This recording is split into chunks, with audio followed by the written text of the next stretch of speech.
Eto na ang mabibilis na balita. Huli kamang pagsalpok ng isang motorsiklo sa isang AUV na nakahinto sa kalsada sa barangay Pinagsama, Taguig.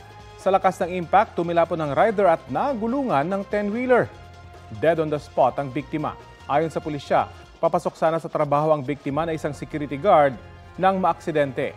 Arestado ang mga driver ng truck at AUV na walang pahayag.